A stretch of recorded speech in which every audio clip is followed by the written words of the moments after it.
Thanks, everyone, for joining. We'll take just a minute or two here and go around and do introductions. I'll be glad to jump in and start. I'm the chair of this meeting and this group for our time together, and I'll be trying to marshal us. Annie, would you like to go next? Annie Gibson, Housing Program Supervisor, City of Lakeland. Rick? Nope, you're muted, Rick. Better? Yep. Marketing, Kelly's Foods. Sorry, could you say it again, please? It's Rick Osteen with Kelly's Foods. Thank you. Adina? Adina Kness with Housing. And Mike, I see you have a finger up. Yes, because I think all that echoing you're hearing Okay. is coming from the callers on the phone. They can't be listening to the speakers on their computer and such. When they have the phone on, they need to mute their speakers. That probably will get rid of all that echo. Thanks for that, Mike. And it would be good also to keep yourself muted, just helpful to keep yourself muted unless you're currently speaking. So I'm not sure who caller 01 is. The initials are CO. Would you please introduce yourself? Caller 1, would you introduce yourself? Well, I'll be Joe Rodman with Rodman Development, Inc., here in Lakeland, task force member. Hey, Joe. Thank you. Jeff? Hey, I'm Jeff Bagwell with Keystone Challenge Fund. Great. Caller 2. No, sorry. I'm good. Somebody else just popped in. Was it? Yeah. Caller 2, you have the same initials, so I'm not sure if you're a different caller, but it says CO, caller 2.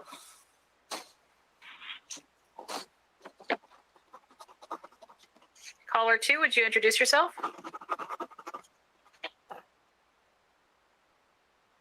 I'm going to chime in. Laura Lee Gwynn was on the phone and she's driving, so that's possibly her. Okay, great. Thank you. From the Homeless Coalition. Thank you. Brandy, would you introduce yourself? And you're muted, Brandy. Brandy. Oh my gosh, I'm sorry. City of Lakeland. I think we got that. You might want to stay muted because you've got a pretty strong echo. Chad? Hey, good afternoon, everyone. City Commissioner Chad McLeod. Thank you. I do see Laura Lee. If you'd like to say howdy, Laura. Hello, I'm driving, so I'm just going to listen, but if I have something exciting to say, I will just jump right in. We know we can count on you for that. Thank you. Teresa. Hey, good afternoon. Teresa Mayo with City of Lakeland. Thank you, Teresa. Brian? Yeah, you're muted, Brian. I'm sorry. Thank you for the reminder. Brian Ruiz, City of Lakeland Community and Economic Development. Thank you. Mike?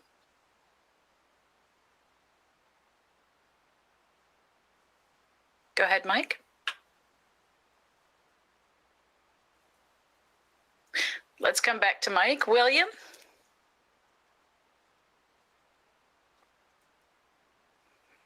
William? Nope, you're muted, William.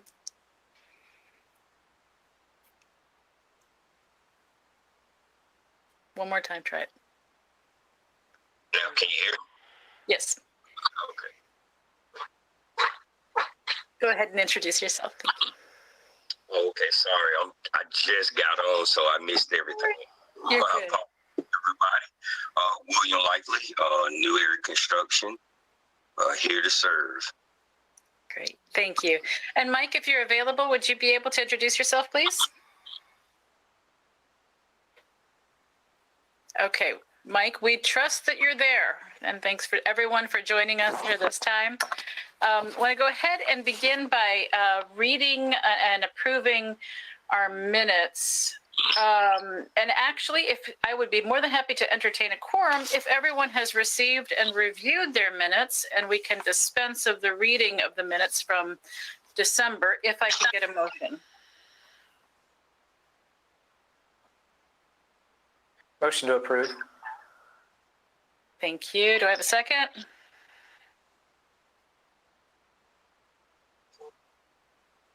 Do I have a second? Do I have a quorum? I'll second it. Good, great, thank you. So we'll go ahead and dispense with the reading of the minutes. And I just want to make sure there weren't any questions, comments, or changes to the minutes from December.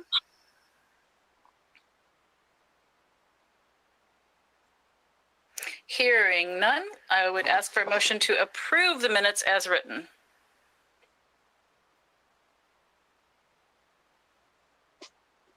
Motion to Can I approve. get- Thank you. Do I have a second?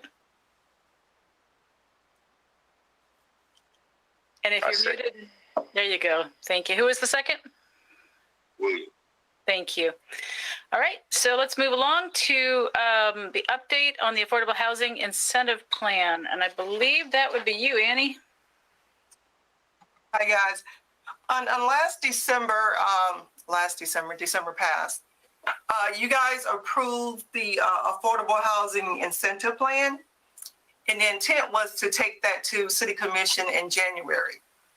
So I guess I had pretty much a nightmare one night as we were about to take the City Commission, that plan is approved by an ordinance.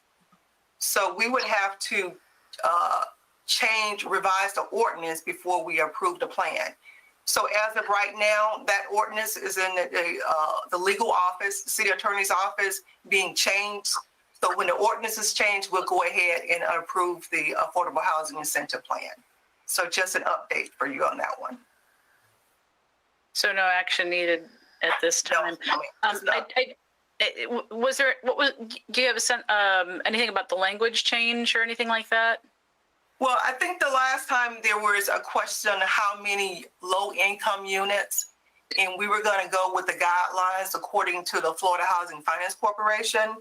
So the language that I installed or was installed by staff is that we're using the criteria set aside for 20% of the households to be at or below 50% of the area median income, and 40% of the set asides would be 60% of the area median income. So that was the change. Instead of just leaving it blank, we put a number in there with a quantity on it. That's great. Very good. Thank you for that. So to keep us on task, I know the next item will probably take a little bit more time than anything else we've got on our agenda this evening. So Annie, if you would like to share with us the CDBG and Home 5-year consolidated plan. Okay, Is that in your court? great. Let's see, can we do this?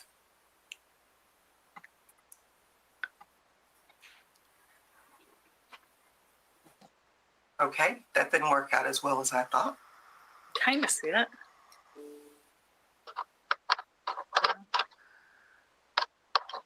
Hold on. Your screen and your calendar at this point. So, Yes, okay. I thought I had it open and for some reason I do not.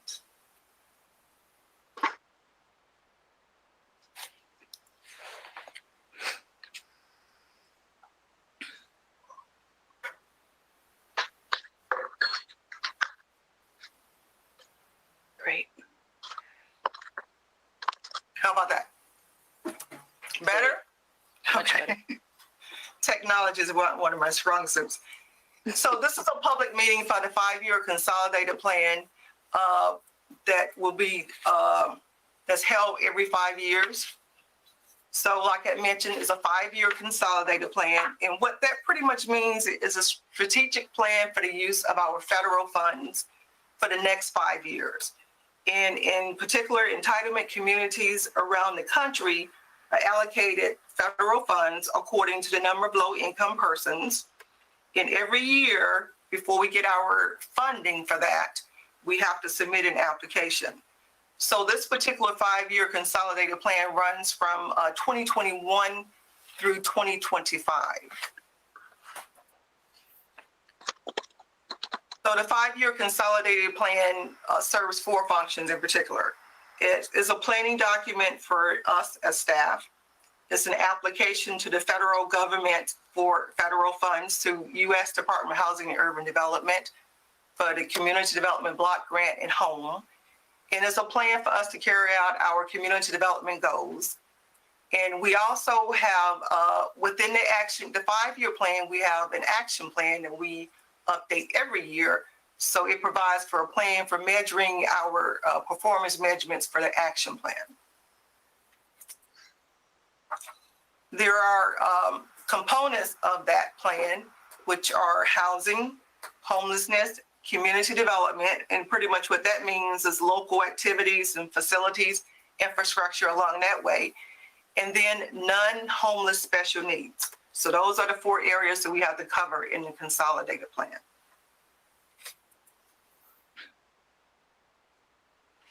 The project eligibilities pretty much is geared toward low income, low to moderate.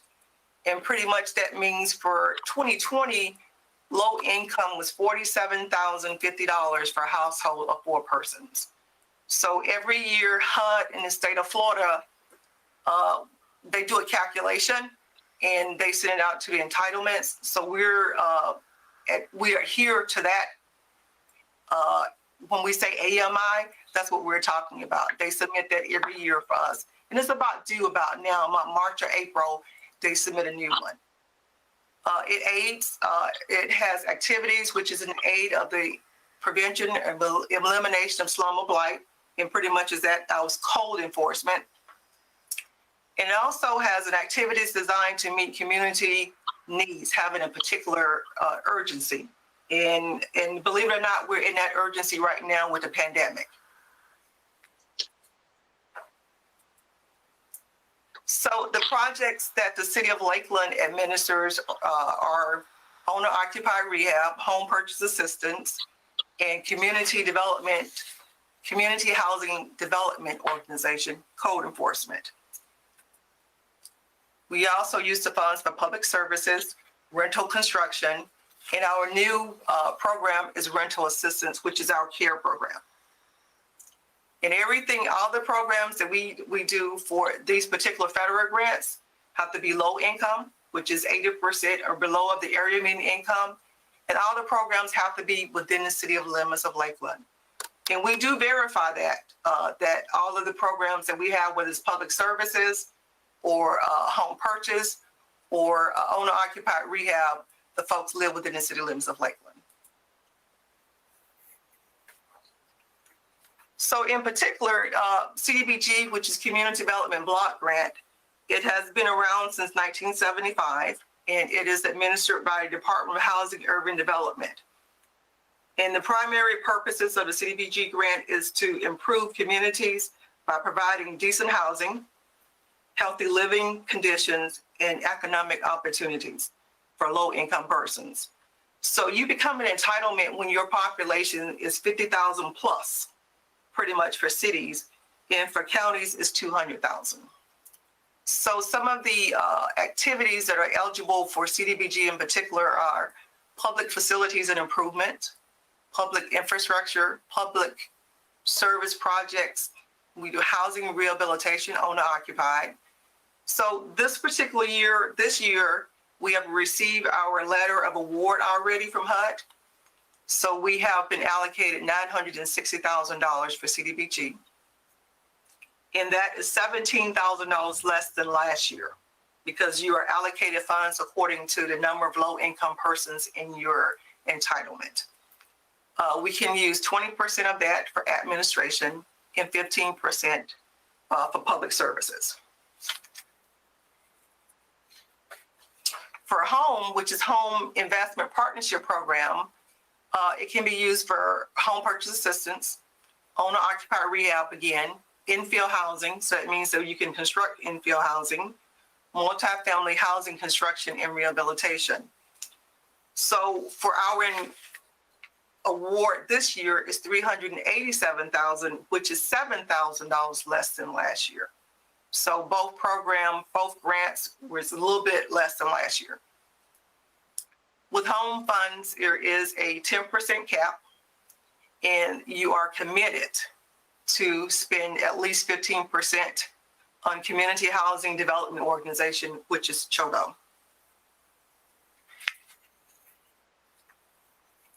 So for the 5-year consolidated plan, you have to have citizen participation, and that's what we're doing right now in particular.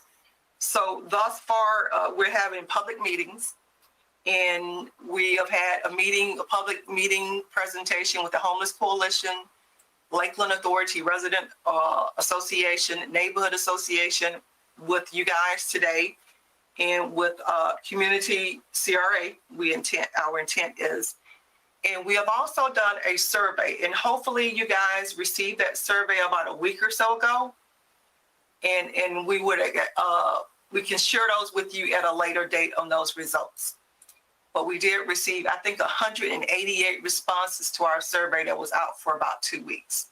So the program year starts in October and ends on September the 30th. And our application must be filed with HUD by August 15th of 2021.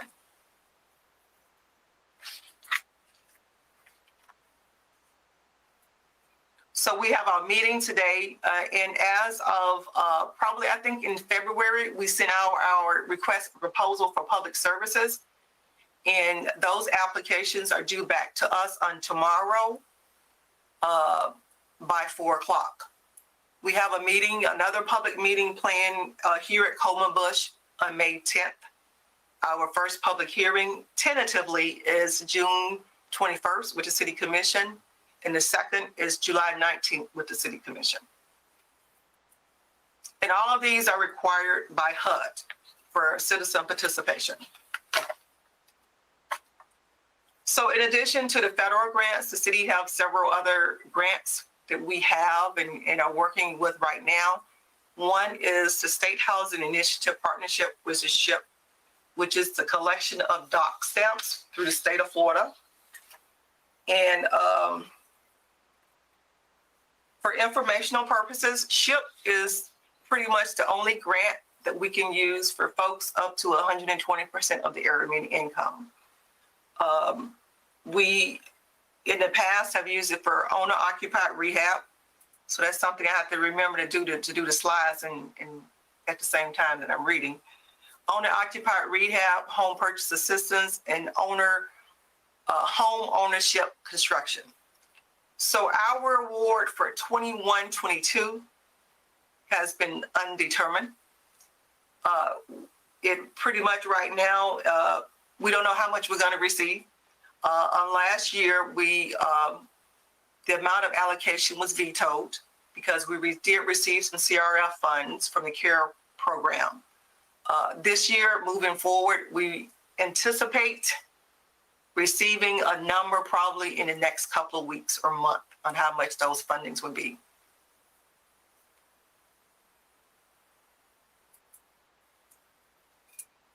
So back in 08, 09, when the housing market went bust, we were also allocated some neighborhood stabilization funds from HUD, through HUD. In 08, we were allocated $2 million. And the purpose of those funds was to acquire, rehab, and redevelop and resell those homes that were in foreclosure to low income to moderate income home buyers. So what we did is we identified the units, and pretty much we purchased those from the banks, and then we rehabbed or redeveloped those units and sold them. So we were able to to purchase 21 with NSP 1, and we sold 18, and we recognized $756,000 of program income. And with NSP 3 was in 2011, we received or awarded $1.3 million. We purchased and sold 12 units, and we recognized $595,000. So NSP 3 program has closed, and from that, those funds can be transferred to CDBG eligible activities, And that was probably $228,000 several years ago. Currently, we are working to close NSP 1, and we will probably recognize about $288,000 of program income that'll be eligible for CDBG activities. So in March of this year, the city was awarded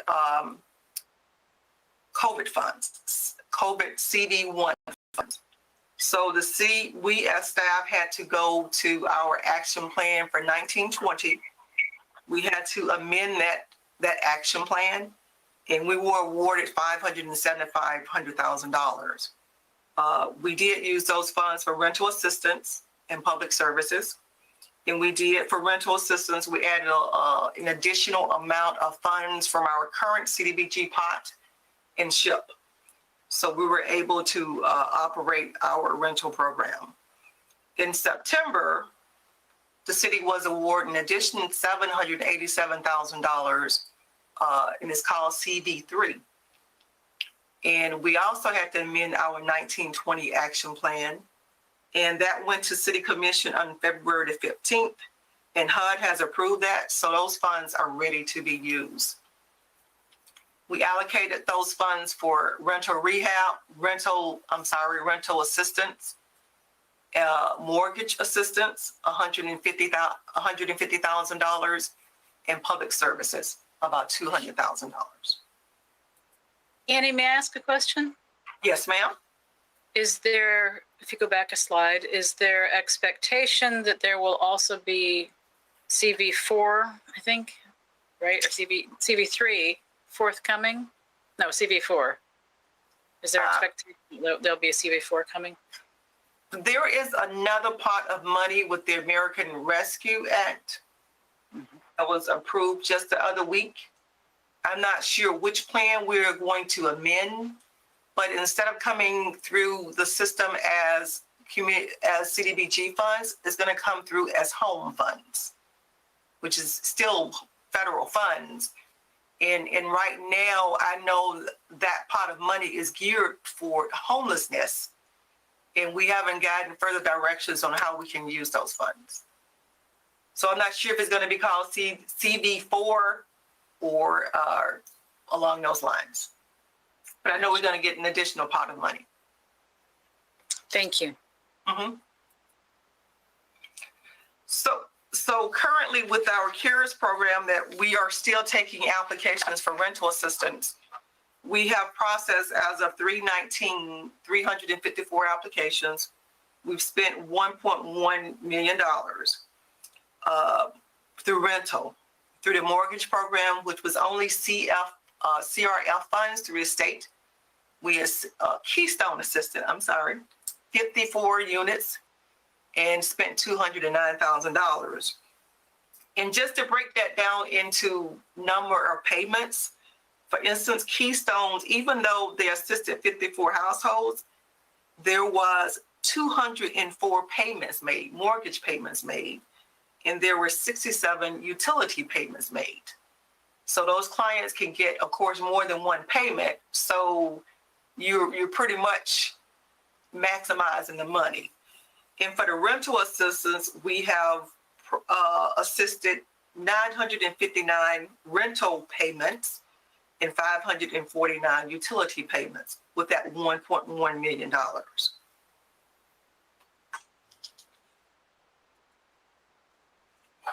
So in addition to our regular programs that we administer, we do the infill lot program and impact fees. And of course, going back with the impact fees, it goes back to the incentive plan that you revised back in December. And we do the reimbursement and or waiver of impact fees for multifamily and single family housing. With the infill lot program, that is a new strategy for us. And back in last spring, last summer, those lots, 80 lots, there were 80 lots available, probably 50 to 60 has been awarded to general contractors or developers. And they're being sold for $1,000 with the remaining balance of the value of the lien in a deferred lien, value of the property in a deferred lien.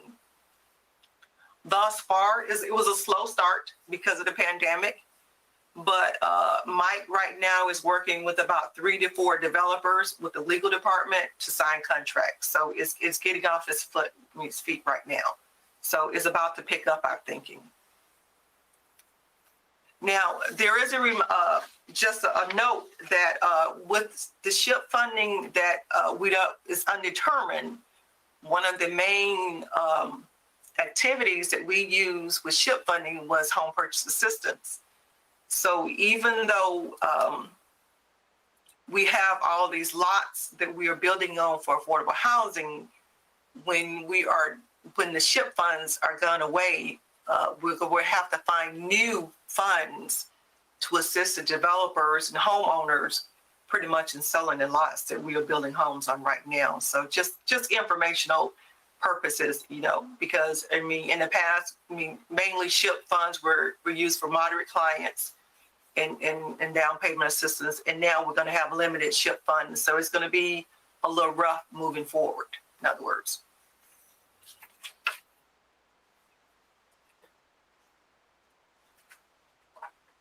So really in 2015, 2020, we set 3 goals, 3 objectives and goals. So the first was to provide affordable, safe, and decent housing. And that was, of course, through maintaining and preserving affordable housing by correcting substandard housing, of course, home ownership, rental units, and then helping the homeless. So those were our goals in 2015. Goal 2 was establish and maintain a suitable living environment, which is safe and livable neighborhoods, housing and neighborhood conditions through code enforcement, improving those, infrastructure, and increased accessibility to quality facilities and service. So, and number 3 was expanding economic opportunity. And mind you, all of those things in 2015 and through 2020 pretty much are, I would say, are the same to currently. We do have, I think, a more deficit of affordable housing than we did 2015, 2020, though, because of the pandemic. With that in mind, some of the goals of the Lakeland Vision that was in their 2019 report was, of course, they wanted downtown, a vibrant downtown. They wanted preservation for the historical areas, character of development. They would, Lakeland would provide diverse housing options for all citizens, neighborhoods, and of course, back to homeless. So we're still looking at the goals and objectives of different parties as the same. So in the city's comprehensive plan, I think that was just submitted to the state, of course, is back to the same type of goals and objectives. We want to support housing choice. You want good transit for folks, and you want redevelopment. And back to the housing mix, we're working with housing partners to reduce substandard housing, and we want to promote the housing stock. So as we look at what's going on, I think all of the parties involved are looking for the same goals, objectives, is to serve the city of Lakeland residents with affordable housing and decent living. So what's next for planning and housing? And this is just some recommendations, and we're taking comments and recommendations from you guys in particular. We want to continue to provide safe housing through rehab, home purchase, housing ownership, rental, and code enforcement. We want to continue to partner with all of our housing partners, Keystone, Lakeland Habitat, Lakeland Housing Authority, Midtown CRA, and multifamily developers. And we want to continue to, what we've done in the last several years, incorporate some energy efficient features in our homes to service our low income, so their electric and water bills wouldn't be as high. We want to continue to provide funds to assist nonprofit agencies providing in helping low and moderate income maintain a decent quality of life. And of course, we want to assist the homeless population. So the City of Lakeland Planning and Housing Division does business in accordance with the federal fair housing law, which prohibits discrimination against any person because of race, color, religion, sex, handicap, familiar status, or national origin. So now we would like to hear from you. So we have a note taker or two on the line. So if you like, you can make your recommendations or your comments, or I can take any questions regarding the presentation or regarding the programs at all. Annie, I've got a question, and this may be off base a little bit from what we're discussing, but I think a lot of people want to know, how are my tax dollars, my funds, the money that I give, that I pay, being used. But I think there's a lot of nonprofits that look to this organization and others at other parts of the city to figure out how can I obtain needed funds. How do you go about releasing the information to all of the many thousand nonprofits that are around the area that these funds are available? So in particular for the nonprofits, we're looking at the public services. So we probably have about 100 to 125 individuals or agencies on a mailing list that we sent out for applications. So those folks in response, which is your next thing on your agenda, so when a person calls and say, I'm interested in this program or public service money, we take the time to go over that with them. And then we say, if you would like to apply, the application comes out at this particular time. So like I said, we have about a mailing list of about 100 to 125 folks. And we send out every time we get funding. We're gonna forward it to them. Part of nonprofits. Yeah. I think part of my concern is that there's turnover inside the nonprofits in this community, and there's a fair amount of turnover. So the people that got the information and received it properly last year, that email address may not exist. That person may not be at that organization anymore. Are there other ways that we can also make sure that information's put out there for those that might be coming in new and trying to figure out how to start things over and find those pockets of funding? Well, the application is public on the city's website, and it is a notice in the ledger. And I'm not sure if we shared it on Facebook this year or not, but I think it is we went out on Facebook. Hey, Annie. Yeah, I was just checking with Jonathan on that. So we are getting better at kind of getting away from our more traditional means of communication and trying to get as much out as we can on social media, because that's how people communicate today. So I will check on that. And if we didn't, we will make sure that in the future that for that funding program or that grant program, we will promote that on social media. That way we'll reach a broader audience. And perhaps also with some of the other nonprofits that we deal with and agencies, we can compile from them any organizations that they think would be interested in applying and notify those organizations as well. Okay. Great. Thank you.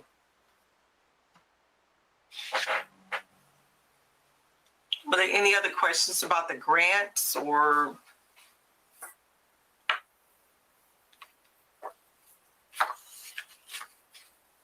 Oh, yes, sir. Thank you, Annie. Just on the CARES funding, our requests currently for rental assistance and mortgage assistance, how is the demand for that? Is it about what we've seen in recent months? Is it increasing, decreasing?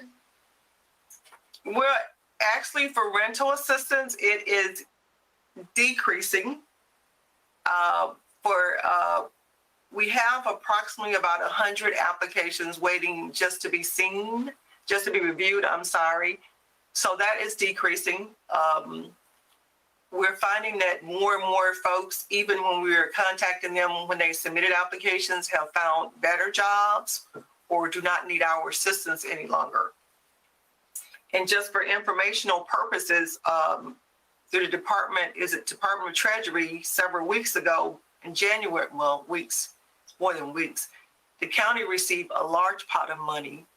There is an additional $9 million that the county will be assisting with rental assistance countywide in the upcoming months. So there is assistance out there, in other words. But our rental applications are decreasing. And Mr. Bagwell is on the phone. I think it's a different tone for your mortgage assistance. Yeah, Annie, Jeff Bagwell. We think we just started the program actually yesterday, and we think we already have about 15 clients that need assistance for the mortgage. The problem we're seeing is there's a lot of money for rental, but just not a whole lot for the mortgage side. And one reason for that, Commissioner, is that so many of the people file forbearance, and we're going to see that need as the forbearance ends. I got a call yesterday from a lady who's been in forbearance for 9 months. So hers comes out in 3 more months where she's going to need some assistance because after the forbearance is up, you have to modify the loan. And that means either re-amortizing it, stretching the payments out, trying to get them to get the interest rates down. And if you can't do that, then the payments are going to go up.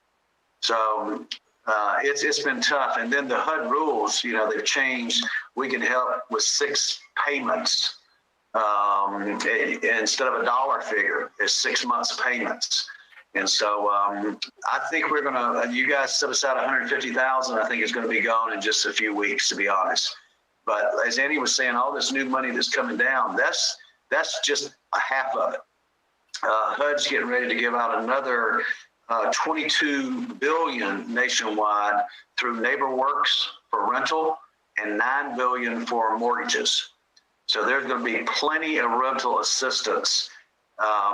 We're going to have plenty of money to keep people in the houses. What we're worried about is having money to put people in the houses, our down payment assistance and all that. That's going to be the big challenge.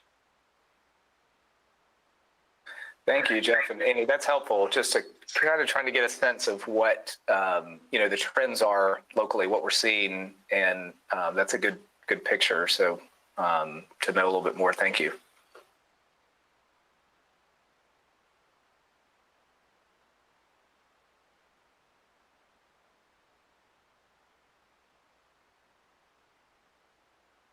Are there any other questions? If not, I think it's time for us to move on. Then, Annie, would you like to go ahead and share a little bit about the request for volunteers? So speaking of public service applications, some of you know that every year we ask for volunteers to help staff in reviewing the application. So we're asking for non-city volunteers to help review the applications. Thus far, as of probably half an hour ago, we have 20 applications. And the application deadline is tomorrow at 4 o'clock. So we do anticipate maybe a few more coming in. So you might have up to 25 or 30 applications to review and make a determination on for about $225,000. So in the upcoming weeks, after we get the applications in order, and after we tabulate if all the programs or activities qualify for CDBG and general fund, what we'll do is ask for volunteers, and we're looking for 3 to 5 volunteers to review the applications. And at that time, also, we'll be looking at some dates. And I'm looking at April 20th or 22nd. Now, the last time, I set aside two dates to review the applications. I think the last time they were reviewed in one day. So I'm looking at April 22nd, 20th, from 3 to 5. So we'll send out an email, suggest to see who's available on those days to review those applications and make a ranking on the awards for CDBG and general fund. And it'll still be it'll be a go-to meeting. It would not be in person. And you're not looking for people at this moment to volunteer? No, not today. No. We would have to get the number of applications, how much they apply for, and we'll summarize those for you. So, and then we would like to, of course, deliver the full applications to you for your review. And then we can get together, discuss, of course, each application, and you guys can make a determination on who you would recommend for awards. Well, great job, Annie. Thank you for the presentation. I know this is a lot of information for those of you that are new or that haven't been to these meetings before. That the PowerPoint that Annie shared is deep and wide, and it's a little like drinking from a fire hose, especially if you're new, but even if you've been here for a while. So Annie, kudos for just being the subject matter expert that we can turn to on this. So I would just want to open up the floor for any other business that we might need to discuss at this time.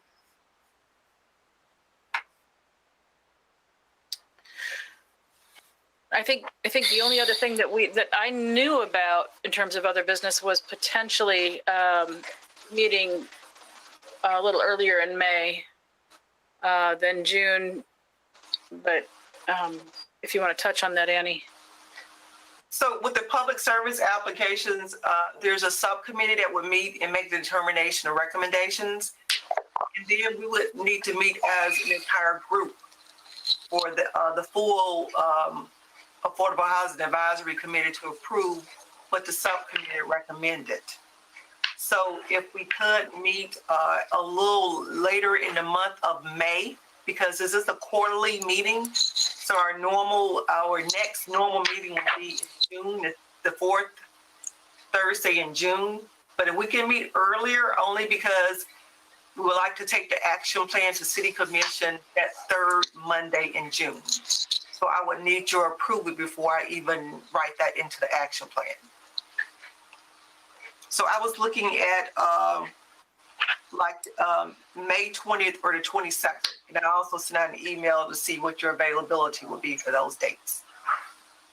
At 4 o'clock. So the 20th or the 21st, maybe? The 20th or the 21st or the 20th. I said the 22nd, the 27th. Those are Thursdays. I'm not sure. 7th. Okay, I'm sorry, I misunderstood. I'm personally would prefer the 20th. Okay. I don't So know. I'll send out an email. Sorry? I will send out an email. Perfect. Great. And that's all I have for today. Does anyone else have anything for the committee? Okay. Then Annie, if you would send out that information, and we'll look forward to seeing the minutes, and we'll plan the next meeting based on what comes back, rather than being able to definitively state when we'll meet again here. Just out of curiosity, this is being publicly broadcast, and I'm curious about, is that because all committees now are doing that, or is it because there's been an interest? It's basically been a move towards having all of our citizen appointed boards, having those, provided via the broadcast for greater transparency. So yes, I think, and particularly with housing, there is a greater focus on affordable housing, but we're making that move with all of our committees. Love that. That's great. Well, thank you. And if there is no further business, then we are going to call this meeting. If we can get a motion to adjourn now that it's 4:45 p.m. If someone would like to make that motion.